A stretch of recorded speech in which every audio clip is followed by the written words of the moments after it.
If you're not familiar with trusts in the world of finance, they can be a bit confusing at first. Getting my head wrapped around them was something I really wanted to do, and today I'll be passing on that knowledge. Welcome back to my channel. My name is Reese, and in today's video, I will be breaking down the basics of trusts and how they are used. Okay, let's start with what they are. A trust is a legal agreement between three parties: 1, 2, and 3. Number 1 is known as the truster. This is the person or people who are going to transfer assets to party member number 2, being the trustee.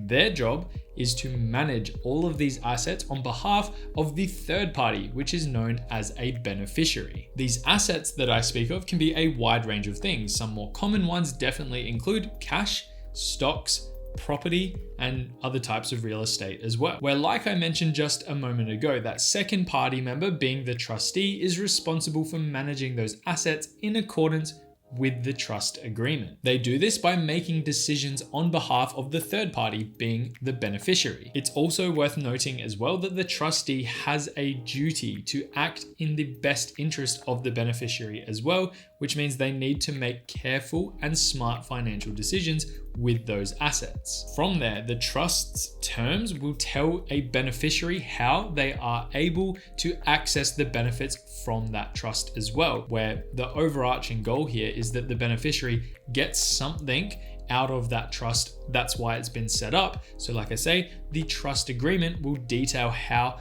they can experience and actually get to have those benefits. Now, the reason why our first party member, being the truster, might want to set up a trust is because trusts offer a wide range of benefits that might not be accessible outside of the realm of what trusts envelop. Some of the more common benefits include asset protection, tax evasion. See what I did there?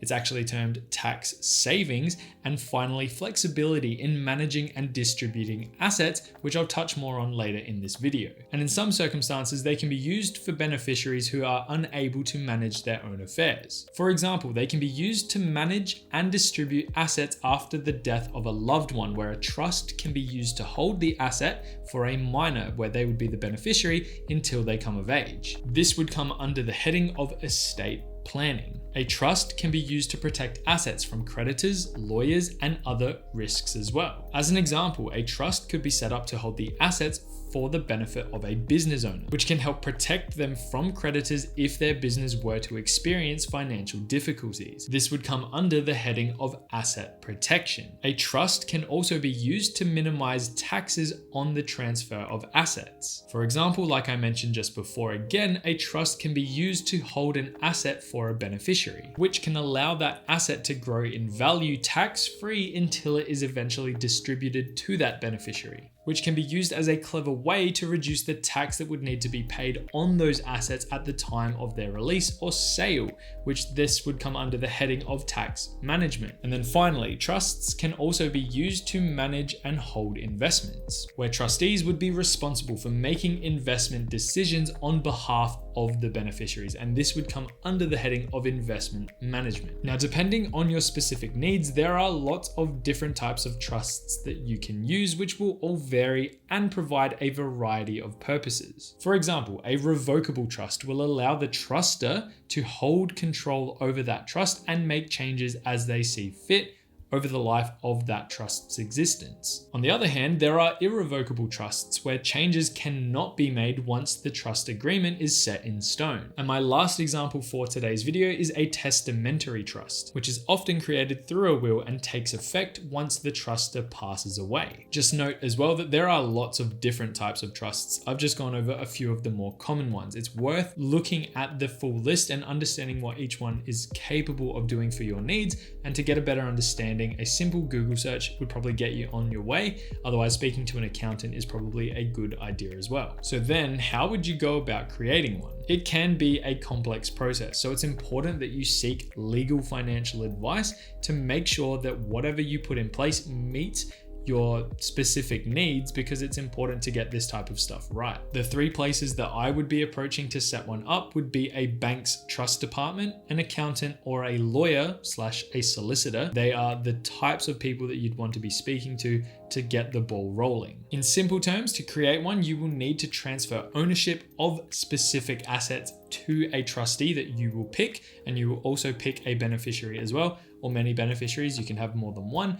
It's not limited to one by any means, where you will then execute a trust agreement, which will outline the terms of the trust. Also probably worth mentioning as well that, like I said before, trusts can be relatively complex, which means they can be somewhat expensive to maintain and set up. They can also be incredibly difficult to revoke once they are set in stone. So that is my forewarning for anyone who is thinking about setting up a trust for a specific purpose. Overall, trusts in general in the world of finance are a really handy tool. They can offer some great benefits to individuals or organizations, and some of them, like I said before, include that flexibility of asset management as well as asset protection, which in the world of finance, they are two very handy and important things to be able to have access to. By understanding what a trust is and how it works, it can definitely help you make informed decisions about whether or not a trust is right for you, your family, or just in general, your financial needs. And I hope that in today's video, I have given you a basic overview of what they are, how they work, and how they could be applied to your own situation based on your own independent needs. So if I have done that, excellent. That was the goal for today's video. If I did as well, please consider hitting that like and subscribe button down below if you made it this far. That would definitely be much appreciated as well. With that being said, I don't have much more to cover on this topic, so I will leave you there. Have a good day, have a good week, and as always, I will see you in the next one. Bye for now.